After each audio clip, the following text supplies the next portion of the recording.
ரிஷபராசி அன்பர்கள், ரிஷபத்தின் அதிபதியான சுக்கிர பகவான் பார்த்தீங்கன்னா 1க்கும் 6க்கும் அதிபதியான சுக்கிர பகவான் இந்த மார்கழி மாதத்தில் டிசம்பர் மாதத்தில் பார்த்தீங்கன்னா குறிப்பாக வந்து நம்ம விருச்சிக ராசியில் இருக்கிறார். கூடவே பார்த்தீங்கன்னா புத பகவானோட சஞ்சரிக்கிறார்.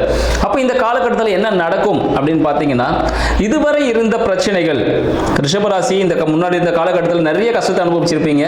இதுவரை இருந்த கஷ்டங்கள் எல்லாமே மாறி பொன்னாகக்கூடிய ஒரு காலகட்டமாக இருக்க போகுதுன்னு சொல்லலாம். நண்பர்களே, சரிங்களா, இதுக்கு முன்னாடி பகைவர்களாக இருந்தவங்களும் உங்களோட நண்பர்களாக ஆகக்கூடிய ஒரு காலகட்டமாக இந்த காலகட்டம், இந்த மார்கழி மாதம் உங்களுக்கு விளங்க போகுதுன்னு சொல்லுவோம். அடுத்து பார்த்தீங்கன்னா, திருமணம் நடக்காம இருக்கு, திருமணத்துக்காக காத்து கொண்டிருக்கக்கூடிய ரிஷபராசி அன்பர்களுக்கு இந்த காலகட்டத்தில் திருமணத்துக்கான முயற்சிகளை நீங்க மேற்கொள்ளலாம். திருமணம் பண்ண மாட்டாங்க, திருமணத்துக்கான முயற்சிகளை நீங்க மேற்கொள்ளலாம். தை மாதத்தில், சரிங்களா, தையிலிருந்து வைகாசியில் தங்களுக்கு திருமணம் அமைவதற்கான ஒரு அருமையான வாய்ப்புகள் உண்டு. நண்பர்களின் உதவியோட, சரிங்களா, நண்பர்கள் இன்கேஸ் யாருக்காவது கல்யாணம் ஆகல, பொண்ணு பார்க்க போறீங்க, இல்லை மாப்பிள்ளை பார்க்க போறீங்க, ரொம்ப நாளாவே உங்களுக்கு பொண்ணு மாப்பிள்ளை செட் ஆகாம இருக்கு அப்படின்னா, உங்களோட தாய் மாமா, சரிங்களா, தாய் மாமா இல்லை மாமன் முறையில் இருக்கக்கூடியவர்களை கூட அழைச்சிட்டு போயிட்டு இருக்கும்போது உங்களுக்கு கண்டிப்பாக அந்த இடத்துல மணமகளோ கிடைப்பதற்கான வாய்ப்புகள் உறுதி அப்படின்னு சொல்லலாம்.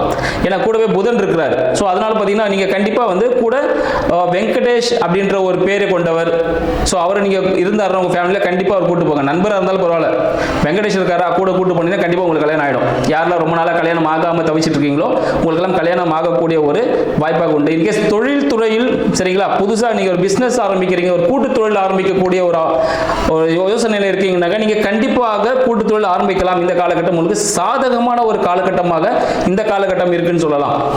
அதனால யாரெல்லாம் தொழில்களும் இருக்கிறீங்களோ நீங்க இந்த தொழிலுக்கான விஷயங்கள் எல்லாமே முன்னேற்பாடுகள் நீங்க இந்த காலகட்டத்தில் தாராளமா செய்யலாம் சொல்றோம். உங்களின் 8ஆம் அதிபதி, சரிங்களா, 8க்கும் 11க்கும் அதிபதி உங்களுக்கு 2ல இருக்கிறாரு. ஸோ குரு பகவான் என்ன பண்ண போற, மறைமுக வருமானங்கள், மறைமுகமாக உங்களுக்கு எப்பயோ ஒரு இன்வெஸ்ட்மெண்ட் பண்ணியிருப்பீங்க, அது உங்களுக்கு அபரிமிதமான ஒரு ப்ராஃபிட்டை இந்த காலகட்டத்தில் வழங்குவதற்காக தயாராக காத்துட்டு இருக்கு அப்படின்னு சொல்லலாம்.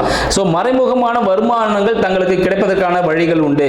மறைமுக வருமானம் என்ன பார்த்தீங்கன்னா, உங்களோட இதுக்கு முன்னாடி யார் கூடயாவது நீங்க ஒரு சைலண்ட் பார்ட்னராக இருந்திருக்கலாம், சரிங்களா, அவர் வந்து ஒர்க் பண்ணியிருப்பாரு, நீங்க சைலண்ட் பண்ணா அமௌண்ட் மட்டும் இன்வெஸ்ட் பண்ணலாம், அந்த அமௌண்ட் உங்களுக்கு ப்ராஃபிட்டாவே வந்து சேரும். ஏதாவது நீங்க இன்சூரன்ஸ் எதனா போட்டிருந்தீங்கன்னா அந்த அமௌண்ட்டும் உங்களுக்கு முதிர்ச்சி அடைந்த நிலையில உங்களுக்கு வந்து சேர்வதற்கான வாய்ப்புகள் அதிகமா இருக்குன்னு சொல்லலாம். நீங்க கடல் கடந்து தொழில் செய்வதற்கான வாய்ப்புகள் உண்டு. ஆனா என்ன ஒரு சின்ன விஷயம் பார்த்தீங்கன்னா, நீங்க நிறைய உடைச்சிக்கிட்டே இருக்கணும், நிறைய இன்வெஸ்ட்மெண்ட் பண்ணிக்கிட்டே இருந்தாதான் அதுக்கான ப்ராஃபிட் கிடைக்கும். இன்கேஸ் கடல் கடந்து நீங்க வாணிபம் செய்வதை இம்போர்ட் எக்ஸ்போர்ட் பண்ணக்கூடிய பர்சனா இருந்தீங்கன்னா, கடல் கடந்து வாணிபம் செய்யக்கூடிய பர்சனா இருந்தீங்கன்னா உங்களுக்கு நிறைய பொருள் இன்வெஸ்ட்மெண்ட் தேவைப்படும். அதுல ஏதோ ஒரு சின்னதாக ப்ராஃபிட் உங்களுக்கு கிடைக்கும் அப்படின்னு சொல்லலாம். அடுத்து பார்த்தீங்கன்னா, உங்களுக்கு 4ல கேது பகவான் இருக்காரு. ஸோ உங்களுக்கு ஒரு வீடு வண்டி வாகனம் அமைவதற்கான வாய்ப்புகள் உண்டு. இப்போ வீடாக இருந்துச்சு பார்த்தீங்கன்னா, ஒரு பழைய வீடு வாங்கினீங்கன்னா உங்களுக்கு ஒரு நல்ல ஒரு சூப்பரான ஒரு விஷயமா இருக்கும். நீங்க புதுசா ஒரு கட்டின ஒரு வீடுனா உங்களால் வாங்க முடியாது, அதில் நிறைய பிரச்சனைகள் ஏற்படுறதுக்கான வாய்ப்புகள் உண்டு. அதனால ஒரு பழைய வீடு, இன்கேஸ் ஒரு லேண்ட் வாங்க போறீங்கன்னா ஒரு பெரிய லேண்டா வாங்கி, ஏக்கரானுக்கு ஒரு லேண்ட் வாங்கி போடுங்க. அப்படி இல்லைன்னா ஒரு சந்துக்குள்ள இருக்கும், நீங்க வாங்க வீடா இருந்தாலும் ஒரு சந்துக்குள்ள தான் இருக்கும், அது சந்துக்குள்ள போய் லாஸ்ட் முட்டு சந்தா இருக்கும், அந்த ஒரு சர்ச் பக்கத்துலயோ இல்ல ஒரு விநாயகர் பக்கத்துலயோ ஒரு வீடு இருக்கும். ஸோ அதுக்குள்ள ஒரு அமைப்பு தான் உங்களுக்கு ஏற்படும். அதனால அது போல வீடு கிடைச்சிச்சுன்னா ஈஸியா நீங்க அந்த வீட்டை நீங்க வாங்கிக்கலாம் அப்படின்னு ஒரு விஷயத்தை உங்களுக்கு சொல்லலாம். அடுத்து பார்த்தீங்கன்னா, கவர்மெண்ட் ரிலேட்டடான விஷயங்கள் எல்லாம் உங்களுக்கு சாதகமான விஷயங்களா இருக்கும். இன்கேஸ் கவர்மெண்ட் ரிலேட்டடான விஷயங்கள் ஏதாவது நீங்க கவர்மெண்ட் ஜாப்ல கூட இருக்கலாம், கவர்மெண்ட் ஜாபுக்கு ட்ரை பண்ற ஒரு பர்சனா இருக்கலாம், நல்லா ஹார்ட் ஒர்க் பண்ணி படிக்கிற பர்சனா இருக்கலாம், இல்ல கவர்மெண்ட் ரிலேட்டடான ஏதாவது டாக்குமெண்டேஷன்ஸ் ஏதாவது நீங்க அப்ளை பண்ணிருக்கலாம். அந்த விஷயங்கள் ஒரு முடிவுக்கு வரதுக்கான ஒரு காலகட்டம், முடிவுக்கு வரனா அது ஒரு ஃபைனல் ஸ்டேஜ், ஒரு இடத்துல முட்டிட்டு அதுக்கு முடிவு வரதுக்கான ஒரு காலகட்டமாக இந்த மார்கழி மாதம் திகழ இருக்கிறது அப்படின்னு சொல்லலாம். தங்களின் தொழில் செய்யற இடத்துலயோ இல்ல வேலை செய்யக்கூடிய இடத்துல பாத்தீங்கன்னா, நீங்க உங்களோட திறமையை நான் தான் இது நான் தான் அப்படின்னு சொல்லிட்டு அந்த திறமையெல்லாம் அங்கே காட்ட வேண்டாம். உங்களுடைய வார்த்தை ஜாலங்களை கண்டிப்பாக குறைச்சிக்கணும், சரிங்களா. அங்கே போயிட்டு நீங்கள் நான் தான் பெரிய ஆள், நான் தான் செஞ்சேன் அப்படின்னு சொல்லாமல் எது செஞ்சாலும் எல்லாரும் செஞ்சோம் அப்படின்னீங்கன்னா நீங்கள் டாப்பில் போயிட்டே இருப்பீங்க. நான் தான் செஞ்சேன், நான் தான் இதெல்லாம் பண்ணேன் அப்படின்னு சொன்னீங்கன்னா உங்களை தான், நீங்கள் நல்ல விஷயம் செஞ்சிருப்பீங்க, அதில் சின்ன ஒரு குறை இருந்திருக்கும், யாராவது சொல்லுவார் இவர் தான் அதை செஞ்சார் அப்படின்னு.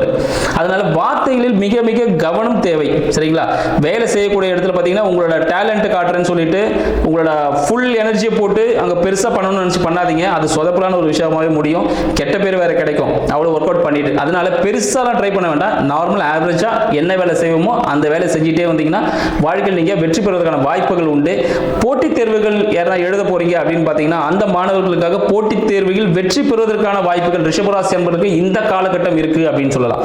இதுக்கு தங்களின் தாய் கிட்ட நீங்க என்ன பண்ணணும், ஆசீர்வாதம் வாங்கிக்கோங்க, பச்சரிசி தானம் கொடுங்க, சரிங்க. பச்சரிசி தானம் கொடுப்பது மூலமாக நல்ல விஷயங்கள் உங்களுக்கு சீக்கிரமா கை கொடுத்ததுக்கான வாய்ப்புகள் அதிகமாக இருக்கு. ஸோ இது போல விஷயங்கள் தினசரி பார்த்தீங்கன்னா விநாயகர் வழிபாடு செய்யுங்க. இதெல்லாம் இந்த மார்கழி மாதத்தில் எவ்வளவு நீங்க தான தர்மங்கள் செய்கிறீங்களோ அந்த அளவுக்கு உங்களுக்கு இரட்டிப்பு பலன் கிடைப்பதற்கான வாய்ப்புகள் உண்டு. இந்த மாதத்தை தவறாமல் பயன்படுத்திக் கொள்ளுங்கள். நன்றி, வணக்கம்.